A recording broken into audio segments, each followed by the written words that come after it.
గాదు చరిత్ర. గాదు అనే పేరునకు అర్థము అదృష్టము లేక సౌభాగ్యము. ఈ గాదు లేయా దాసి అయిన జిల్పాకును యాకోబుకు పుట్టిన మొదటి కుమారుడు. ఈ విషయాన్ని మనం ఆదికాండం 30:10-11 వచనాల్లో చూస్తాము. ఈ గాదును గూర్చి బైబిల్ గ్రంథంలో చాలా తక్కువ విషయాలే రాయబడెను.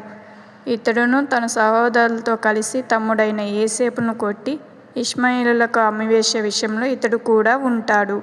గాదు తండ్రి అయిన యాకోబు యొక్క చివరి దినములలో యాకోబు గాదుని ఇలాగు దీవించెను. బంటుల గుంపు గాదును కొట్టును, అతడు మడమెను కొట్టును. ఈ విషయాన్ని ఆదికాండం 49:19 వచనంలో చూస్తాం.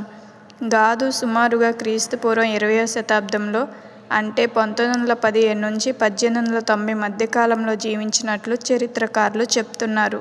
గాదు భార్యను గురించి బైబిల్ గ్రంథంలో ఎలాంటి విషయాలు రాయబడలేదు. అయితే యూదుల పురాతన చారిత్రక గ్రంథమైన యాషేరు గ్రంథం ప్రకారంగా గాదు భార్య పేరు ఉజీతు.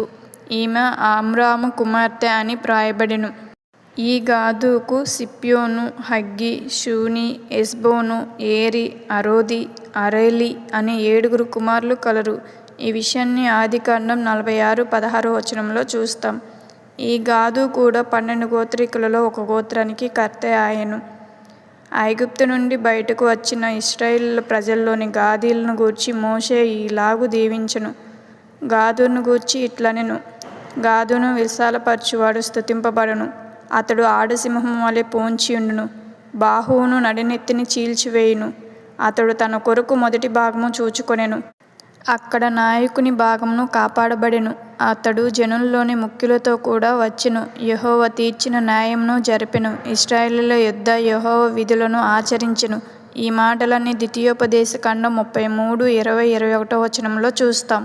అలాగునే యెహోషువ నాయకత్వంలో యెహోషువ గాదీలను గూర్చి ఇలాగు దీవించెను: యెహోవా సేవకుడైన మోషే మీకు ఆజ్ఞాపించినదంతయు మీరు చేసియున్నారు. మరియు నేను మీకు ఆజ్ఞాపించిన వాటన్నిటి విషయంలోనూ నా మాట వినియున్నారు. బహుదినము నుండి నేటి వరకును మీరు మీ సహోదరులను విడువక మీ దేవుడైన యెహోవా ఆజ్ఞలను అనుసరించి నడిచియున్నారు. ఈ మాటలన్నీ మనం యెహోషువ 22:1-6 వచనంలో చూస్తాం. ఈ గాదీలు యొర్దానుకు తూర్పు దిక్కున స్థిరపడిరి. చివరి మాట: భక్తిహీనులు దేశంలో నుండకుండా నిర్మూలమగుదురు. విశ్వాసఘాతకులు దానిలో నుండి పెరికివేయబడుదురు. సామెతలు 2:22 వచనంలో చూస్తాం.